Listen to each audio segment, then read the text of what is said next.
Appreciate the opportunity to brief the Government Operations and Fiscal Policy Committee on OLO Report 2024-16, which describes the county's campaign finance program. And like you mentioned, Leslie Rubin, she worked extensively on this project, can't be here today, unfortunately. So we appreciate the cooperation we received from the Department of Finance, the Office of the County Attorney, and the Office of Consumer Protection. Today I'm going to begin this presentation with an overview of the election law and campaign finance, followed by how the county's public election fund operates. Then I'll present our analysis of the fund's participation and matching contributions data. I will then take a look at comparative information from other jurisdictions, point out some key findings, and wrap up with OLO's recommendations. I will start with an overview of election law and campaign finance.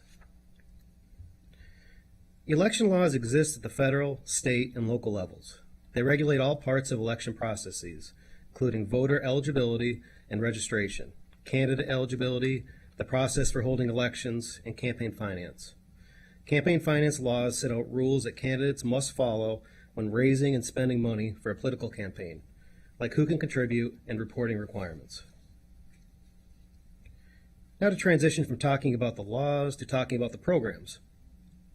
Public campaign finance programs are designed to reduce the amount of money in political campaigns by providing public funding for qualifying candidates. Programs are strictly voluntary.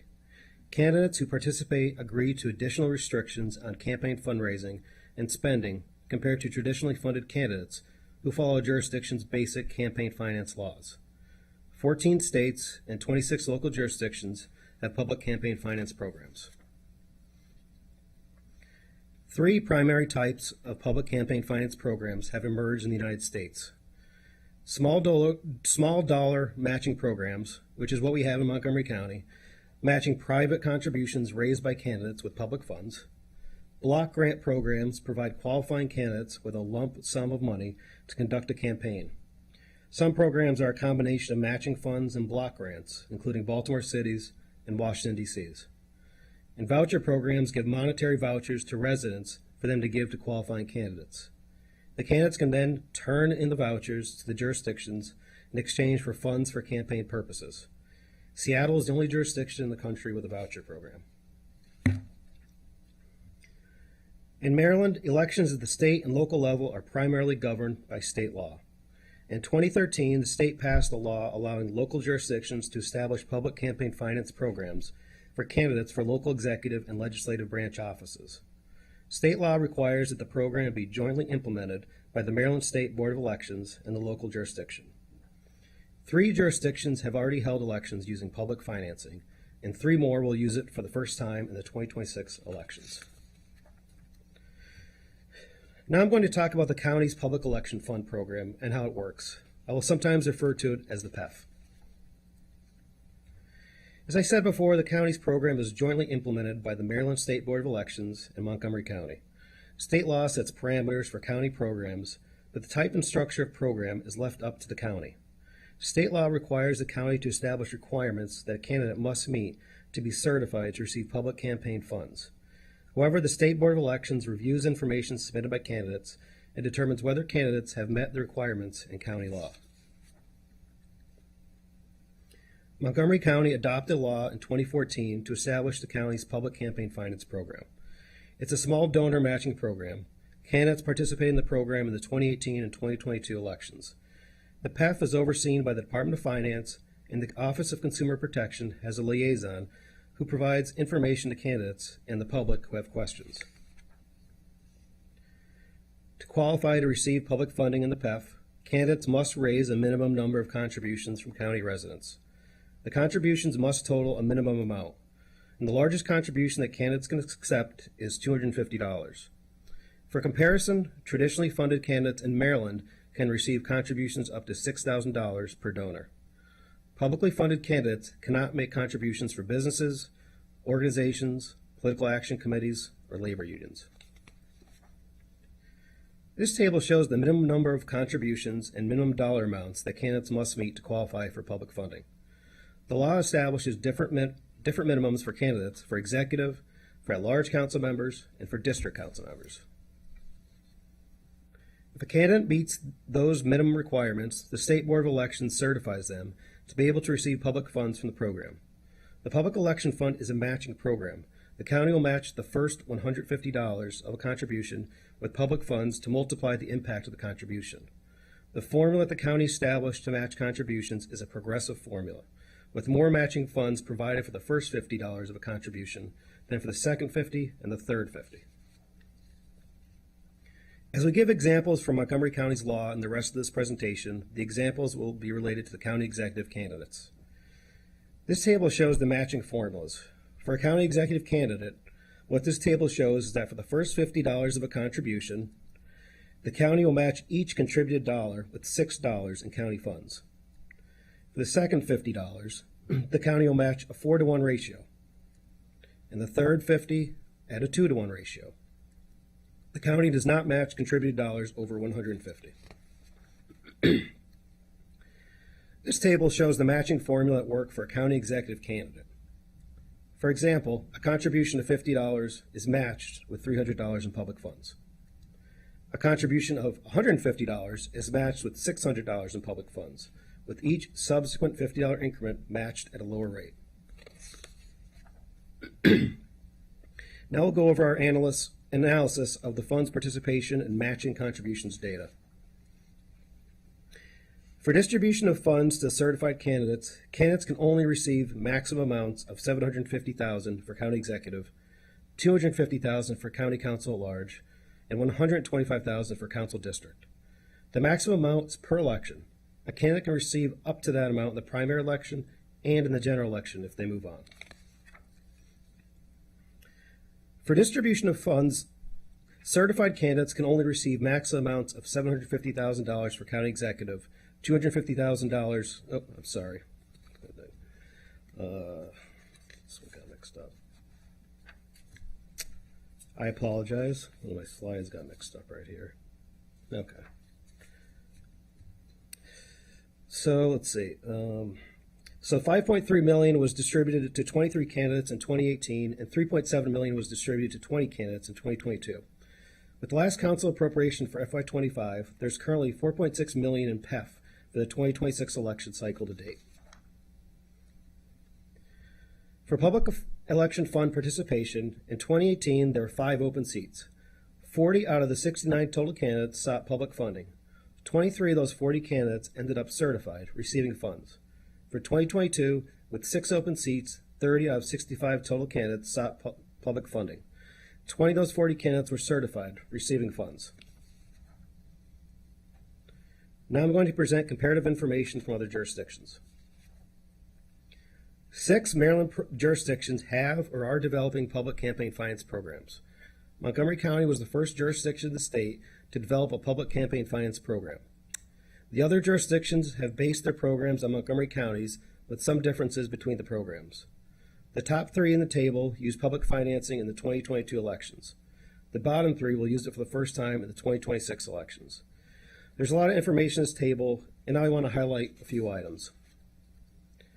First, this table shows information related to executive candidates only in each jurisdiction. Like Montgomery County, the other jurisdictions set different certification requirements and different maximum funding amounts for different offices. Second, the maximum contribution limit per donor in each jurisdiction is $250, except for Baltimore City, where it is $150 per donor. The $6,000 in parentheses shows the contribution limit in Maryland for traditionally funded candidates. To qualify to receive public funds, 5 of the 6 jurisdictions require an executive candidate to raise 500 contributions worth at least $40,000. Baltimore County is the exception, requiring candidates to raise 550 contributions worth at least $50,000. This column shows the maximum matching funds a candidate can get. An E next to the amount means per election. A candidate can receive up to the amount of matching funds for the primary election and again for the general election. Montgomery County's program works like that. EC means per election cycle. That is the total public funding a candidate can receive for both the primary and the general elections combined. You'll notice that Baltimore City's program differs in its funding structure. For some offices, in addition to receiving matching funds to match their contributions, candidates receive what is called a qualifying boost, a lump sum of money that a candidate receives when they become certified by the State Board of Elections to receive public funds. It is meant to give an infusion of funds to a campaign in its early stages. Baltimore County is the only jurisdiction that sets a maximum spending limit for a candidate in an election. For the executive, the maximum a candidate can spend is $1.4 million per election. And finally, only Montgomery County and Anne Arundel County do not let publicly funded candidates affiliate with other candidates. State law prohibits publicly funded candidates from being part of a slate where more than one candidate teams up for an election. State regulations, however, allow candidates to affiliate with other candidates, which lets candidates purchase joint campaign materials if each candidate pays for their respective portion. Montgomery and Anne Arundel's laws do not specifically state that publicly funded candidates can affiliate with other candidates. This table shows how much a candidate for executive would get in matching funds at different donation levels in the 6 Maryland jurisdictions. The 3 jurisdictions on the right, including Montgomery County, all use the same contribution matching formula that I talked about a few minutes ago. Although structured similarly, the matching ratios in Baltimore City, Howard County, and Prince George's County all differ from each other and from Montgomery County. What we found looking at matching funds from an executive candidate is that the amount of matching funds a Montgomery County candidate would get is between $25 and $75 less at some or all the contribution levels compared to the other 3 jurisdictions. The numbers in red show these higher amounts. OLO also analyzed public campaign finance programs in jurisdictions outside Maryland. We looked at the funding raising ability of publicly funded candidates compared to traditionally funded candidates. Specifically, we looked at how much money a traditionally funded candidate can raise for every dollar raised by a publicly funded candidate. What we found was that in most of the other jurisdictions, traditionally funded candidates can raise between $1 and $2 for every dollar raised by a publicly funded candidate. In Washington, D.C., traditionally funded candidates can raise about $10 for every dollar raised by a publicly funded candidate. In Montgomery County, traditionally funded candidates can raise $24 for every $1 raised by a publicly funded candidate. OLO had a few other findings that are related to our recommendations. The law requires the Council to appoint a 7-member Public Election Fund Committee charged with estimating the resources necessary to fund the PEF and annually recommending to the Council an appropriation amount. The committee is also charged with public outreach and education responsibilities. OLO found that no one has applied to serve in the committee since 2022, despite numerous attempts to advertise for members. Most importantly, OLO found that while the committee was active before the 2022 elections, neither the executive in his recommended budget nor the council in the adopted budget followed the committee recommendations regarding annual appropriations. Also, executive branch representatives identified 2 administrative components of the PEF law and regulations that need clarification. The first is that the language in the law about periodic adjustments of contribution and funding levels based on the changes in the Consumer Price Index need to be clarified. The second is the language in the county regulations regarding the scope of the audit requirement. And lastly, organizations and advocacy groups reported they had been told they cannot take actions to support a candidate because of the prohibition on candidates accepting donations from anyone other than an individual. And some supporting actions would be considered in-kind contributions under state law. Organizations reported a lack of clarity and understanding on how or why state and county law combine to prohibit what they consider typical activities to support a candidate. Which brings us to our recommendations. OLO has 5 recommendations. The first recommendation has changes to the PEF law. It recommends addressing the administrative CPI issue identified by executive branch staff, and it recommends that the council remove from the law the requirement to have a public election fund committee. Number 2 recommends asking the CE to amend the PEF regulations to clarify the audit requirement, also identified by executive branch staff. Number 3 recommends that the council review and potentially revise the maximum contribution limit for publicly funded candidates given disparity in how much traditionally funded candidates in Montgomery County can raise compared to publicly funded candidates. $24 for every $1 raised by a publicly funded candidate. Number 4 recommends that the council discuss and consider whether the program attributes in other Maryland jurisdictions could enhance Montgomery County's program. Examples include the differences in funding ratios and the ability for candidates to affiliate with other candidates. Finally, OLO recommends that the council ask the State Board of Elections for clarification on how the boundaries in state and county law combine to impact outside organizations' campaign activities with respect to PEF candidates. And if interested, the council should also ask the State Board for input on what changes to county or state law would be needed to adjust the current dynamic. So thank you. This concludes the presentation, and we'll turn the discussion back to the committee chair. Thank you very much, Mr. DeFazio. That was an excellent presentation, and I'm incredibly impressed in how you were able to take this very long report with a lot of details and really do a great job of highlighting the main findings in less than 20 minutes. So we appreciate that. So we have time to discuss, and I will say this is a very, very detailed report. One of the things that I wanted to focus in on, if we could, and then I'll turn it over to my colleagues, is the, I think it's the first recommendation, if I can get back to the page, on the Public Election Fund Committee. Because I think for folks who are, viewing at home, if we could unpack that recommendation just a little bit more, because the idea of, we have a number of committees, boards, and commissions in the county. It's a way to have residents provide input and guidance on things we do at the county. And I know there was a good deal of detail in the report about what this committee has been tasked with and what they've actually done and who serves on it. And so maybe we can unpack that a little bit more before we take that up. So I actually did a slide, let me see, that shows, okay, so this shows, I guess, the committee ever since its inception. This is from FY16 all the way through FY25. So you can see if you walk through it, the committee has made recommendations. There's been a majority, and sometimes there's been a dissent, but regardless of the majority or the dissent, the CE recommendation and the CC appropriation, or the final approved budget, they don't always follow those recommendations. And so then there's been an issue as well where there hasn't been really an interest in the committee. The council's advertised for the committee for the past, I guess, 4 years, and there hasn't been any interest in it. So, I mean, that's another issue. And I guess the way that could be done, like other council funds, or not council, county funds, is it could just be done with the CPI, and it could be on a rolling basis annually. So. And just to clarify, the main point of this committee is to provide the recommendation on how much to put in the fund. Exactly. Yeah. Okay. Great. Thank you. I'll turn it over to my colleagues now. No. Yeah, you can go first, Councilmember Katz. Thank you very much for the report, and I echo the Vice President's congratulations on being so succinct and being so helpful.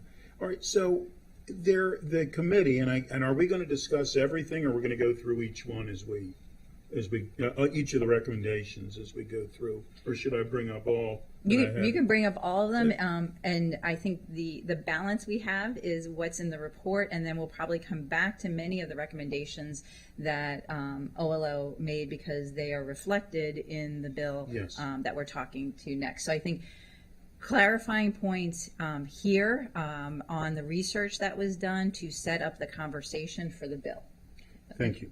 So on this part, the suggestions from the committee on how much to set aside, I believe you're correct. That's what the wish list.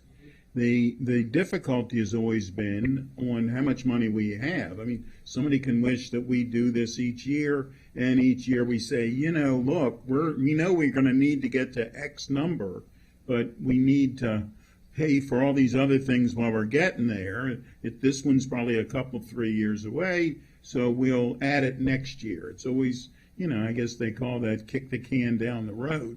But that's what happened. So the committee has been helpful. And of course, when we first started this, I was here in the beginning as were others. The committee was needed because we had no idea how much we would actually need. We had no idea how many people would actually use it. So I'm fine not having the committee as such.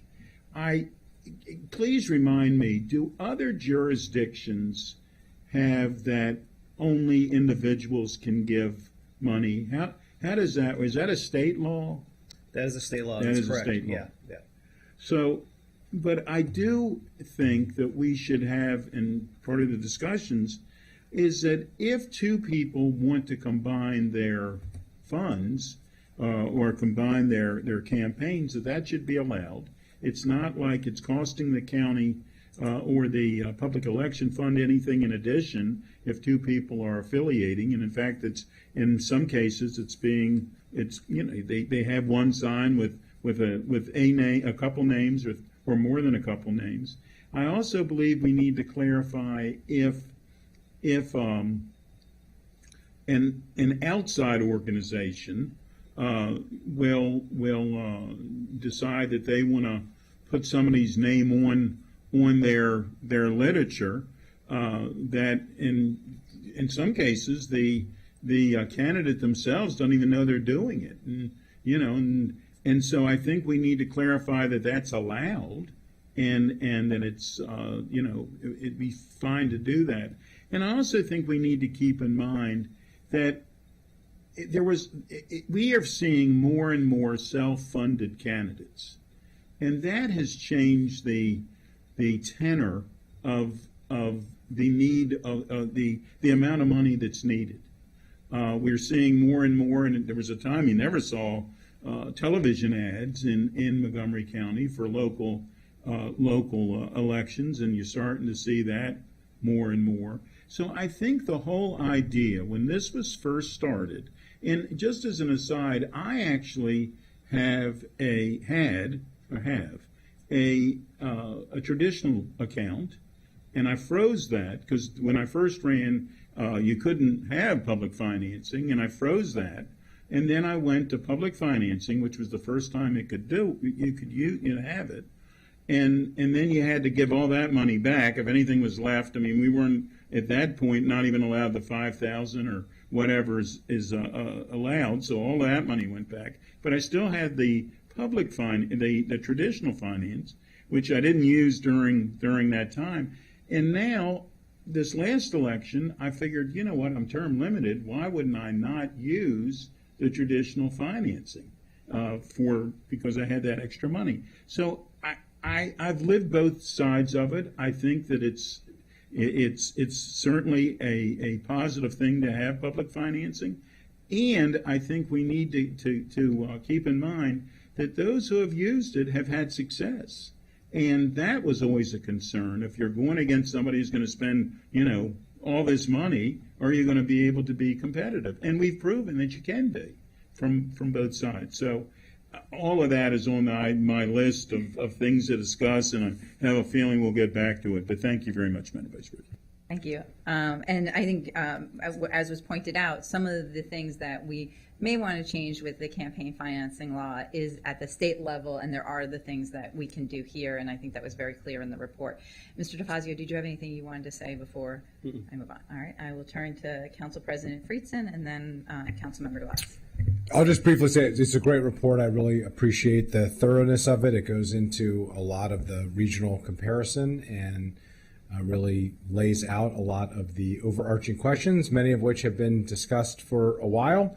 Appreciate the work of colleagues, appreciate Councilmember Glass being here, and Vice President Stewart in particular of really diving into these issues. And really I think the substantive conversation related to this report is really focused on the bill. So we'll take that up, but I really appreciate Office of Legislative Oversight for all of the work and the succinctness of the summary, since it's a very detailed and in-depth report, but you were able to hit the keynote, so appreciate that. Councilmember Glass. Thank you very much, Madam Chair. I appreciate you and the committee members for making time today to talk about this. I know our schedules are all crunched as we're doing a lot of other things, and I appreciate OLO, your thoroughness in this report. We've gone through this topic for 2 cycles now, and I've never seen it so thoroughly analyzed. But I guess that's what time provides. And not only time, but the fact that Montgomery County has been a leader We led the state in this regard. Other jurisdictions, other counties are following our lead, and it is a time for reflection to see how we're doing, how the original intent has kept up, and how other jurisdictions, not only in Maryland but across the country, are trying to create more fair elections. And your report very succinctly does that. Even though the report is longer than the presentation, they both do an incredible job of providing that landscape analysis, quite frankly. The one thing that stands out to me in all of the pages of analysis is the fact that publicly financed candidates are at a financial disadvantage of 24 to 1. Mm-hmm. That is stark. And not only is that number stark on its own, but as you analyzed, we are an outlier. Can you talk a little bit more about that and about what you've seen, not only in other jurisdictions across the country? Yeah, I guess in other jurisdictions, we definitely, I mean, in Maryland in general is an outlier because you have that $6,000. That's the maximum amount that you can do elsewhere. And you really don't have that in other states. And then as well as the ratios, like as I mentioned earlier, the ratios are all much lower than they are in general to our ratios in the county. So, yeah. I appreciate you elevating that. And then to the point that that the chair noted before about the committees, we have 90 plus boards, committees, and commissions here. I suspect that number will increase over time. And I absolutely understand why that was part of this law, right? When the law was created, a committee was created to ensure continuity of the program, fidelity of the program. And what has turned out is the elected officials and county government as a whole pledged itself to the program, so it did not necessarily need a group of residents to oversee it, without regard to the fact that residents didn't want to serve on the committee. An important asterisk to that. And so I think that is a fair point, astute observation, and we'll get to that in the legislation itself. But again, I want to commend you and Leslie for very thorough analysis that I know our colleagues in Annapolis will look at as well, because now that more jurisdictions in the state more counties are adopting and utilizing public financing, there are state laws, state changes that are required, and I think this will help provide a roadmap for that. So not only utilization in Rockville, but I suspect in Annapolis as well. So thank you. I'll yield back. Thank you. Thank you so much. I know we have a representative from the county exec's office. I know you sent in a letter. I didn't know before we move on to the bill if you wanted to remark on anything. You're good? Perfect. All right. Mr. Fazio, I hope you stick around because I feel like discussion of the bill will lead back to the OLO report. So now we will turn to our discussion of Bill 20-24, the Public Campaign Financing Amendment. We have many co-leads on this bill moving forward. Councilmember Glass, myself, Councilmembers Fanny Gonzalez, Albanaz, Mink, Balcom, and Sales. First checking with my colleagues on the committee. Do you have any opening remarks on this? Seeing none, I'll see if the main lead on the bill would like to say anything before I turn it over to Ms. Wellens. Yeah, thank you, Madam Chair. I appreciate working with you and a number of our colleagues on this, which is something that has taken place basically every 4 years since this was adopted. And it is part of good government. It is part of self-reflection and wanting to make sure that the voice of our residents is ultimately heard. And so part of my comments were shared regarding the OLO report, and I'll expand more as we walk through the packet. So I yield back. Thank you. Great. Thank you very much. Ms. Wellens, I'll turn it over to you so you can help us walk through the packet. Great. Thank you, Madam Chair. Thank you, council members. The bill as introduced would accomplish three purposes. First, it would increase from 500,000 to 10,000, 5,000 to 10,000.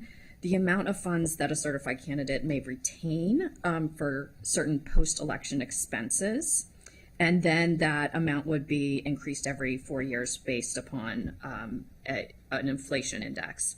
Next, the bill, as originally introduced, attempted to clarify the calculation of the CPI, Consumer Price Index adjustment, that's under the existing law, but has been challenging for the Department of Finance to be able to administer due to some lack of clarity in the language. As you'll see later in the packet, even some further refinement is needed, as noted by the Department of Finance, which unsurprisingly is better at math than your drafting attorneys. So that's a preview. And then there are a couple of technical corrections throughout Chapter 16, throughout the public election law that the Office of Legislative Oversight in their thorough review identified. So there's a little bit of a cleanup bill as well. There are a number of potential issues, potential amendments noted for your consideration. These relate both to recommendations that are contained in the OLO report, and in addition, some additional feedback from the Department of Finance, in particular about that CPI index and the language that should apply there. The first item noted for your consideration, and we're on page 3 of the staff memorandum, issue number 1, would be, and this is linked to the OLO recommendation of eliminating the PEF committee that might, due to the fact that it might no longer be needed after the law has been in effect for 10 years, and also the lack of interest in participating in the board. So there's an amendment there for your consideration if you want to follow the OLO recommendation to eliminate the committee. Great. I actually will see if Councilmember Katz would like to, since he teed this up earlier. I'm in favor of that. I think that makes sense. As I say, we needed it when we needed it, and I think we've proven that at this point, we don't. Thanks. Great. Council President Friedson, we're good with that? I'm also good with that recommendation to move that amendment forward. Great, thank you. Moving to item number 2, this is on page 5 of the staff memorandum. This deals with individual donor contribution limits and relates to the discussion that Mr. DeFazio you were having with him earlier about Montgomery County being an outlier nationally compared to other jurisdictions in the country where a candidate can raise more on a par, more on a one-to-one par with traditionally funded candidates, whereas here in Montgomery County, the publicly funded candidates can raise, the traditionally funded candidates can raise $24 for every $1 raised by the publicly funded candidate. In order to address that discrepancy, there is a potential amendment, and I will defer to the chair as it's her amendment, but it would essentially, somewhat address that discrepancy by increasing the individual contribution limit from $250 as it is currently up to $500. And I also need to note, and apologies to the committee, I realized as I was reading through the law again yesterday that there are actually two places that I failed to include where there is a reference to the $250 that needs to be increased to $500. One is in section 16-20B, and the other one is in the definition section, the 16-18, the definition of eligible contribution. So I would suggest if you move forward with this amendment that those sections are included as well. Great. Thank you. I think we already teed this up when we were doing the OLO report. Councilmember Natalie Fanning-Gonzalez and I moved this forward after reading the report to increase the maximum amount from $250 to $500.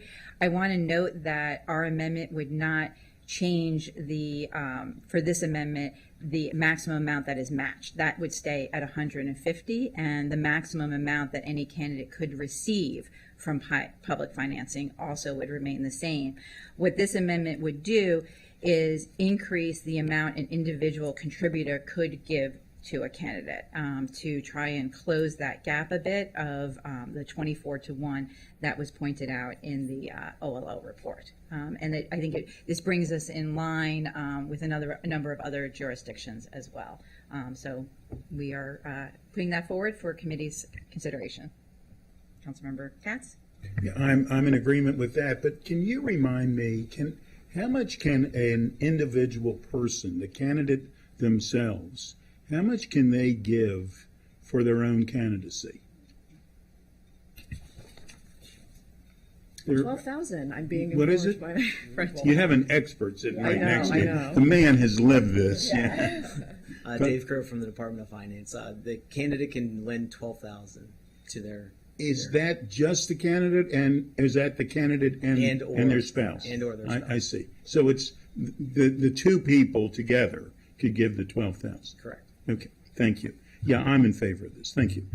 Hey, Council President Friedson, any objections or comments? We'll just follow up on that. Just to clarify, since people are watching, if the candidate does not have a spouse, an individual candidate could give 12,000. Yes. Correct. And that was adjusted previously because we noted there are some candidates that don't have a spouse, and before it was 6,000 each, and that was not fair. So, yield back. Just want to make sure we clarified that. Great. Good point. All right, Councilmember Glass? I appreciate the chair and Councilmember Fonda Gonzalez for putting this forward because, again, I think the most insightful data point from the OLO report is the 24-1 discrepancy, the disadvantage that individuals participating in public financing face. And what I appreciate about this amendment is that it tries to create more parity, still a 12-1 disadvantage, which is still an outlier. It is still a disadvantage compared to other jurisdictions, let's make that clear. But what this does is it tries to create some level of parity without any additional taxpayer revenue. It does not increase the cost of the program, and I think that is incredibly important to note. So, thank you. All right, not seeing any objections from the committee, this amendment is accepted with the additional places in the bill. Thank you. Thank you very much. Item number 3 for your consideration, and we're on page 6 of the staff memorandum, deals with the matching fund ratios that Mr. DeFazio explained earlier, and I believe that he even has some slides to show you how the potential amendment under this issue number 3 would apply. So, as noted previously by OLO, matching funds for candidates in Montgomery County are $25 to $75 less at every contribution level compared to Baltimore City, $25 to $50 less compared to Howard County at all contribution levels except $150, and $25 less compared to Prince George's County at the $25 and $75 contribution limits. The potential amendment would alter our county ratios at the first level so that it would be a 6 to 1 ratio. It would go from a 6 to 1 ratio to a 7 to 1 ratio for the county executive, and for council member candidates, it would go from a 4 to 1 ratio to a 5 to 1 ratio. And again, Mr. DeFazio has some fancy charts to show how this would. Yes, we appreciate the charts. This is a place where it can get a little confusing. Yes. So, Yes. Mr. DeFazio? So first I'm going to show you on the chart here, this is going to be for the county executive. So this is when we change it from 6 to 1 to 7 to 1. So if you look, fourth column over for Montgomery County, that's what we have right now. And then if you look to the right of that, this is the new. So that's what it's going to look like once if we do this this bill amendment. As again, it's progressive. So as you can see, it's only going to affect the 50. It's going to be the first 50, correct? So then it's going to flow all the way down to the end, and it'll be 650 more. And you can see compared to the other jurisdictions, now we bring it up because before, where all these ones were blue, we were behind them. And there's only, I guess, the only two that are above us now are Baltimore City at $25 and at $75. And so that's for the county executive. And for the county council, Similar effect. Again, it's gonna pass all the way through. Montgomery County there is in the black, and then the new one is in the blue. And we're brought up right with Howard, except Prince George's is still from like 25 through 125. They are still higher, but then we match up with them at 150. So definitely more comparable across the board. Great. Thank you. And again, this was an amendment brought forward by myself and Councilmember Natalie Fani-Gonzalez after we read the OLO report. And I think the important piece here and what we were really looking at was keeping the emphasis on our small dollar donors. And as was shown in the report, that actually is for the public financing candidates a large part of who is donating to them and source of their funding. So I don't know, Mr. DeFazio, if you wanted to elevate that piece as well. Yeah, so I'd like to actually take it one step further. So if we combine this with the increase, the 250 to 500, now we'll take a look at how much the individual with the matching funds compares to the new to the old. So as you see right here, the current PAF program, the initial 150, that's going to be the same with the bill.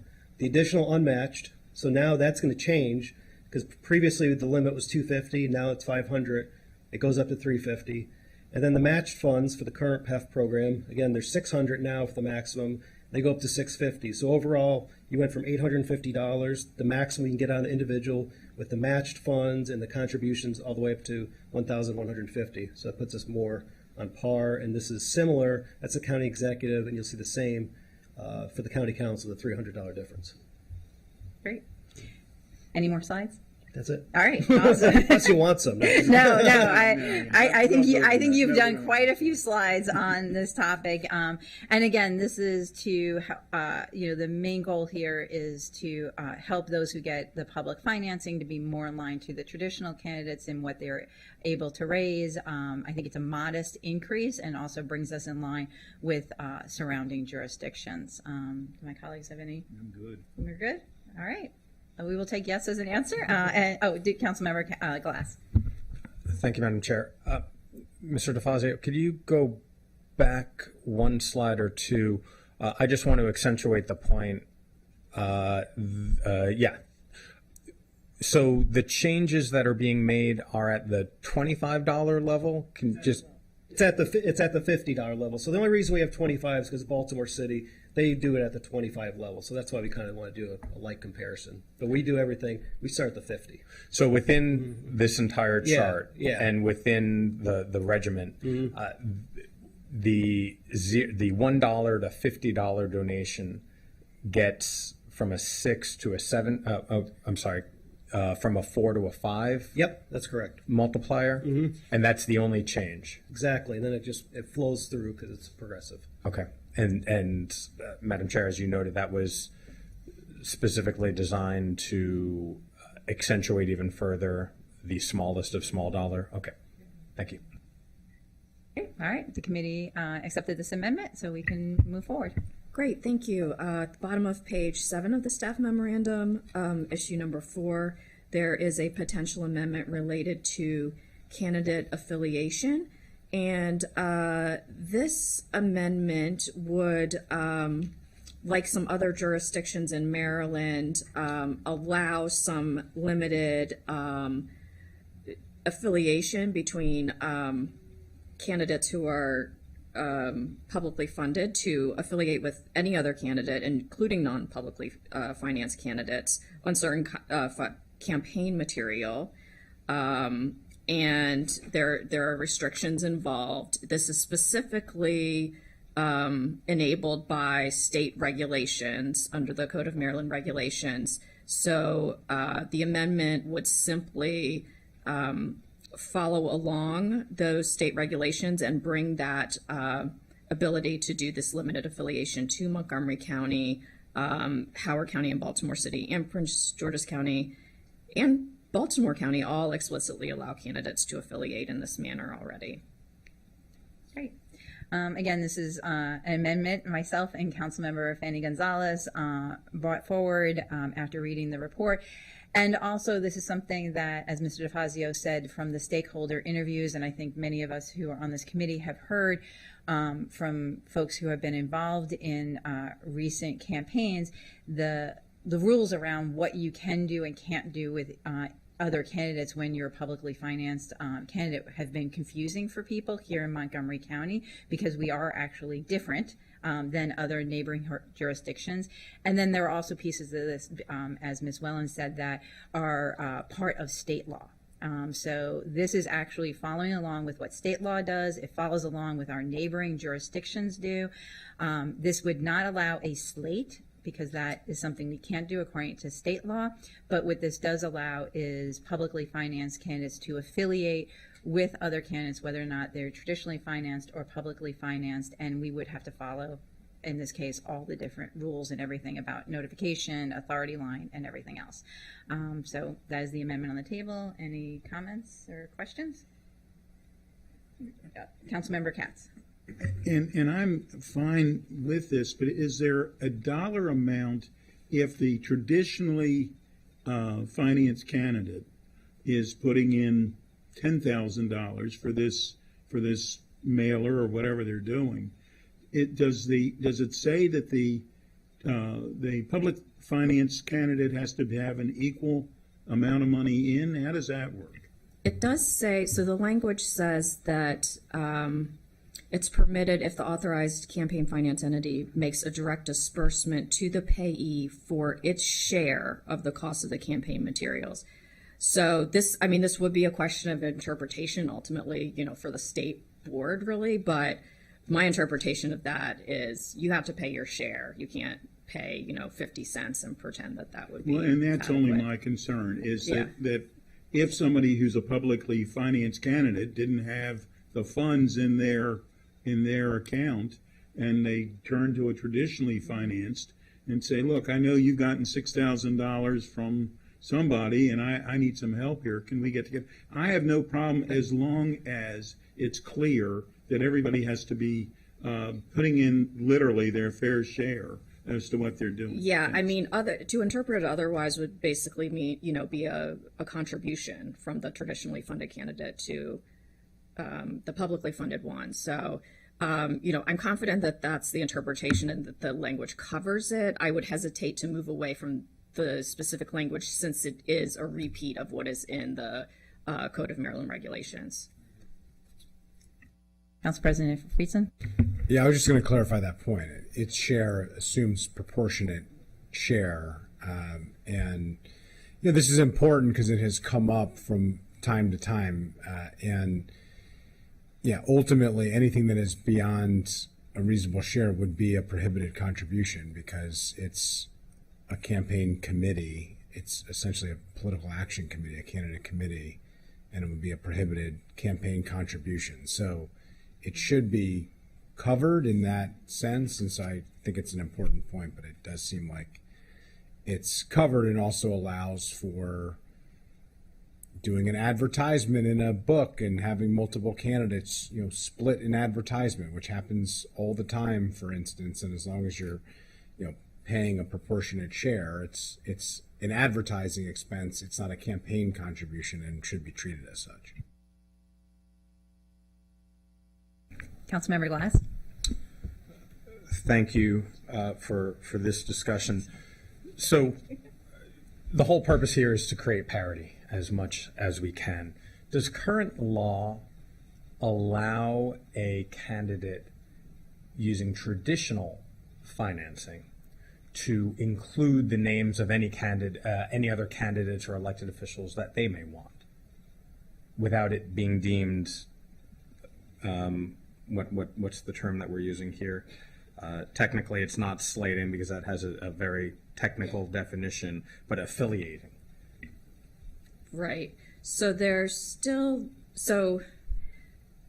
a little bit complex because on the one hand, the entity, the traditionally funded, has the ability through the First Amendment to say, I really like candidate X, and I'm not prevented from saying that or putting that on my literature just because candidate X is publicly financed. But then the problem is that the state law does prohibit any coordination between the traditionally funded entity and the publicly funded one, on, you know, like that, the advertisement, for example.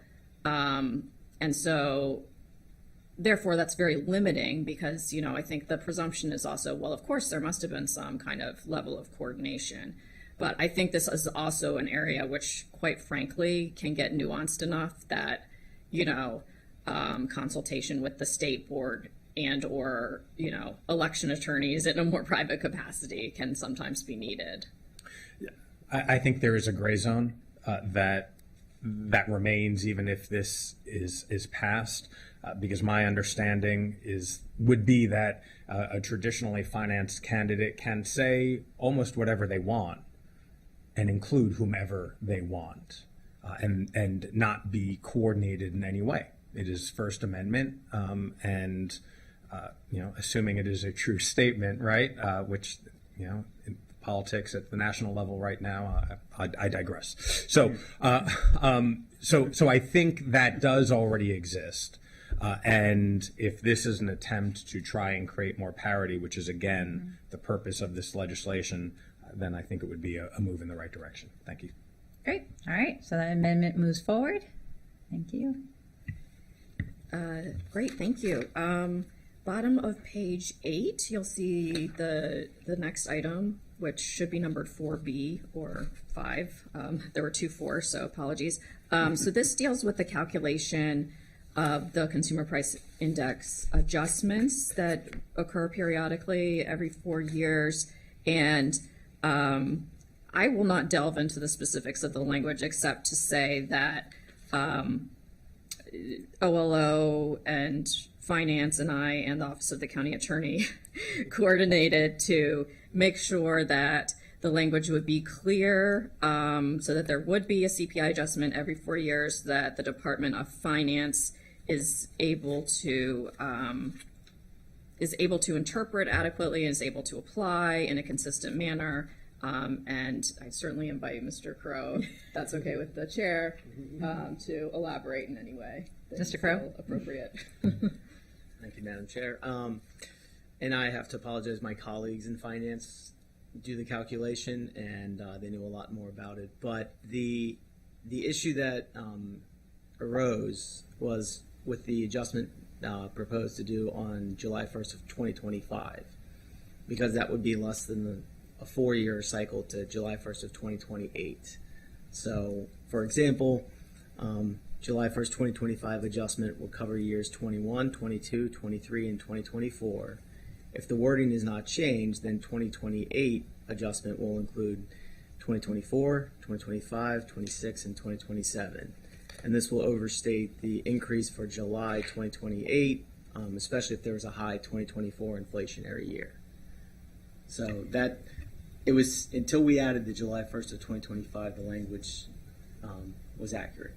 It could be calculated without the double count. And this is actually, and I think that those comments are pertinent to the next issue on page 9, because there's an additional CPI potential amendment that deals with the dates. This initial one on page 8 is just to clear up how finance will be calculated. And this will not give you a sufficient explanation, but kind of my understanding of where the language went wrong before is kind of an assumption that we all have, that the CPI is just a straight percentage, whereas technically it's actually a flat number, and you have to take that into account when you're drafting the language for how to calculate the adjustment. Great. So there's 2 things. So I think Council President Friedson had a question. Is it on the bottom of page 8 or what's on page 9? If we take them, or page 9. So first, let's look at the bottom of page 8 and the adjusted language. Are there any questions on that? To clarify the process. Yeah.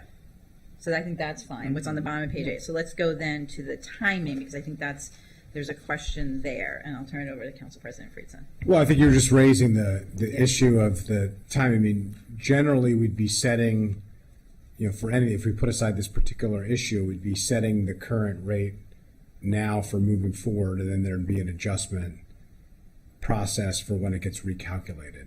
The question we have now is we're setting a new rate, we're adjusting up, then we're doing a CPI for a period that we already, part of a period we already know now, and then setting a process to have this be a regular process every 4 years moving forward. The question, I think, for the committee and ultimately for the council is whether we set the rate now and then set up a new 4-year process for moving forward at a time that makes sense. We fixed the timing problem in the last discussion, and the question of whether or not you set the rate today and then have a 4-year process that begins at a date certain that makes sense to avoid the double counting. I think that's the question that's before us, and I just think that we should clarify that and decide it and move forward. Okay. Mr. Crow, did you have any comment? I agree. If we set the rate today separate from adding that language in there, it would be fine. It was just adding that extra, because the definition in section 4 or 4B is where the issue comes, because it says to calculate the previous 4, and since we added in that extra catch-up period, that's where there's a little bit of a conflict. And so, and just to provide the committee and public with a little more context, this potential amendment does relate to an OLO recommendation, which was to, since there have not been CPI adjustments to date under the law, to do one right away after this new law goes into effect, and then start kind of with the every 4-year cycle. And to the council president's point and Mr. Crow's point, there is the finance department does have some additional language that, should you want to make sure that 2024 is not double counted, finance does have some language that could address that if the committee would like to, and happy to read it into the record. Yeah, why don't we do that, Ms. Wellens? Because I think, the timing of all this, we had some great recommendations from OLO, and we took some of them. And so that changes then, I think, because we did the other amendments and took those suggestions. Now that we get back to the timing of the adjustments for the CPI, we need to revisit that. So if you want to read the language from finance. Yes, let me just read how the entire paragraph 3, going back to, okay, great, thank you. Thank you. So let me read how the entire paragraph would read regarding how the CPI adjustment is done. Okay, the adjusted limit must be equal to the current limit multiplied by the outcome of the most recent published consumer price index at the time of the adjustment, divided by the annual value of the consumer price index from 4 calendar years prior to the current year, comma, this is the additional language, or divided by the annual value of the consumer price index from the calendar year of the most recent adjustment, whichever calendar year is greater. Crystal clear. I think the most important thing is that it's clear to finance. Clear to somebody, not to me, but Yeah, Council President Friedson. Yeah, I appreciate the effort. I think it adds confusion. It doesn't remove confusion.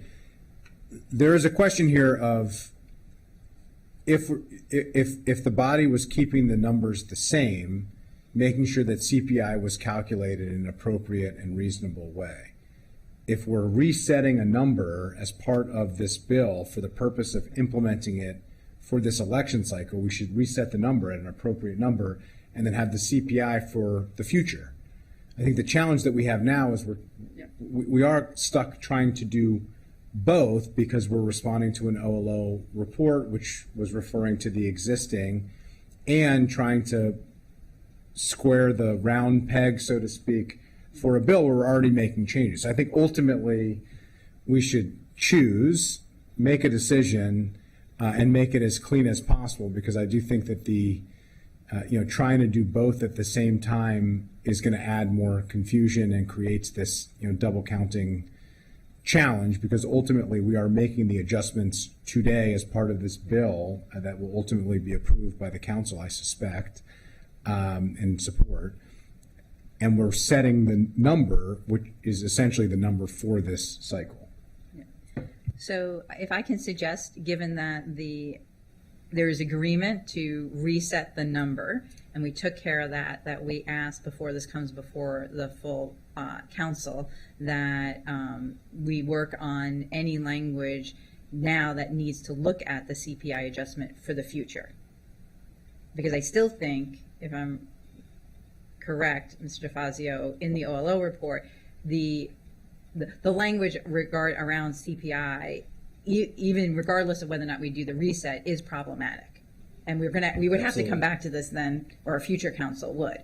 And so I think knowing that we're going to move forward, or at least the recommendation of this committee is to move forward with the reset on the numbers, let's just take the time before it comes to full council to make sure we get the language on the CPI and the dates of that correct, understanding that the committee's recommendation is not to double count and do an increase twice. Does that make sense? Yep. We good? All right. We're good on that. Thank you, Madam Chair. That concludes all the items that staff had wanted to bring to your attention. Great. Mr. DeFazio or Mr. Crowe, are there any other outstanding items you would like the committee to take up on this? No? Okay.